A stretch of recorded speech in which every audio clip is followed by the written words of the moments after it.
కాంగ్రెస్ ప్రభుత్వంపై మాజీ మంత్రి కేటీఆర్ తీవ్ర స్థాయిలో విమర్శలు చేశారు. ఈ సందర్భంగా ఆయన మాట్లాడుతూ కాంగ్రెస్ పార్టీ కల్లబోలి మాటలు చెప్పి అధికారంలోకి వచ్చిందని, కాంగ్రెస్ పార్టీ ఇచ్చిన హామీలను లెక్కిస్తే 420 వచ్చాయని ఎద్దేవా చేశారు. పంటలకు నీళ్లు ఇచ్చే అవకాశం ఉన్న కాంగ్రెస్ ప్రభుత్వం నీళ్లు ఇవ్వడం లేదని మండిపడ్డారు.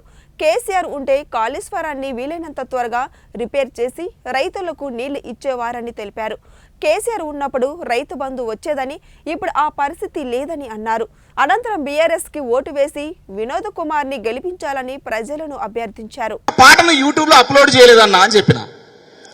తెలంగాణలో గనక వేరే పార్టీ అధికారంలోకి వస్తే మళ్ళీ ఆంధ్రలో కలిసినట్టయితే అని చెప్పేసి ప్రచారం జరుగుతుంటే నేనేమో అనుకున్నా, ఆంధ్రలో కలుపుతారు అని అంటే నేనేమో అనుకున్నా.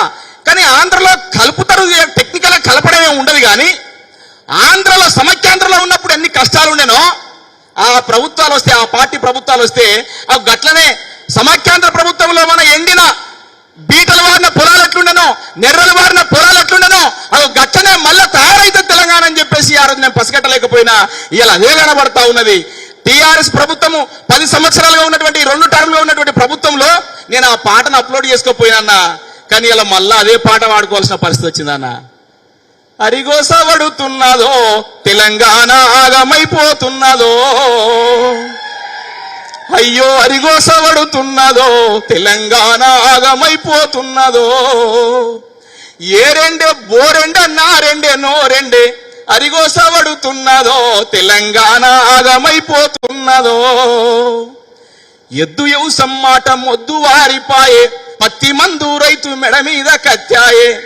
తెలంగాణ రాకముందు రాసుకున్నా ఈ పాటను. ఎద్దు యవసం మాట మొద్దు వారిపాయే పత్తి మందు రైతు మెడ మీద కత్తాయే, సేరెండే సెలుకెండే కన్లెండే కడుపెండే, అయ్యో అప్పుల మునిగున్నదో తెలంగాణ తిప్పాల పడుతున్నదో. ఇలా గవ్వే రోజులు వచ్చినాయి కదనే మళ్ళా.